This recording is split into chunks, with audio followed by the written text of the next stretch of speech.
Secondly, Right Honourable Speaker, this Parliament was approached by government to rationalize a couple of entities. And this Parliament went through an entire process to do that. The reasoning by government was twofold. One, there's duplication of roles. There's an entity handling certain matters, another entity doing the same work, so duplication. The other reason given by government was that it was important that we save taxpayers' money.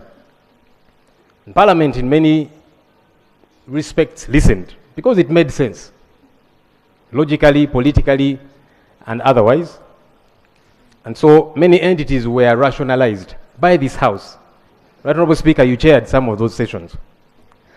What's baffling, though, is we seem to make one step forward and then two steps forward.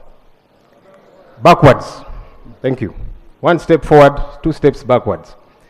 Right Honourable Speaker, recently we saw government coming up with a new unit. Just Honourable Ssenyonyi.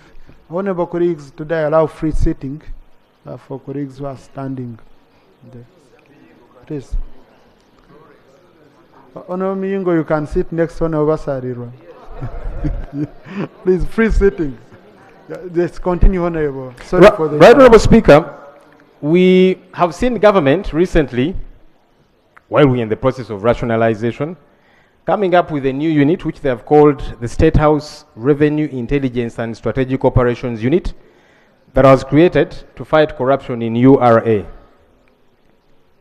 We ask, is this not duplication? Because we have several anti-graft fighting entities. Why not empower them as opposed to creating a new entity? This might not be a creature of statute as is the case with others, but it's a full-fledged unit that's meant to have operational funds. It's meant to have a structure. Why? Government needs to help us understand, because you came here and told us, let's rationalize entities, cut down on expenditure. But you're creating new entities to do work that, in our view, should be executed by already existing entities, which we should be empowering. If we think they're not doing good enough work, if we think some of the people they are in are not competent or whatever the case might be, throw them out, replace them with those who are qualified. Why? Still on this issue, Right Honourable Speaker, the person who was appointed to lead this unit, a one David Kalemera, is a convict of tax fraud, Right Honourable Speaker. I ask, are we setting a thief to catch a thief? And Right Honourable Speaker, I want to lay on table a judgment, because these are not my words. When I say he's a convict of tax fraud, I want to lay on table a judgment by a court of law in Uganda. This is Uganda versus Kalemera David and others, in which Justice Kidudu convicted them for tax fraud. And this is, so I'm laying this on table, Right Honourable Speaker. This is the person that's been appointed to fight corruption.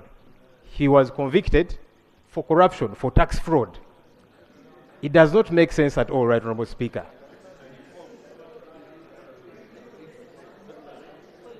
People are saying I should... maybe the full citation. That's all right. I just wanted to redeem Parliament's time, but since you have allowed, Right Honourable Speaker... the case number. Republic of Uganda, in the High Court of Uganda, Anti-Corruption Court at Kololo, criminal case number 7 of 2018. Oh. And the parties, Uganda being the prosecutor, versus one Kalemera David as accused number 1, accused number 2, Semanda Ian Paul, accused number 3, Kazibwe Ronald. And this is a judgment of court that convicted these people.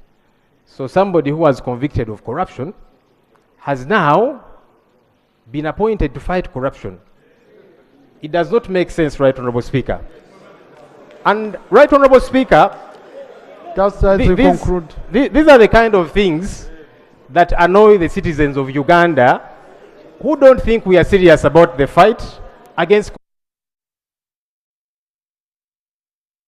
corrupt people, according to court. To fight corruption, people get agitated.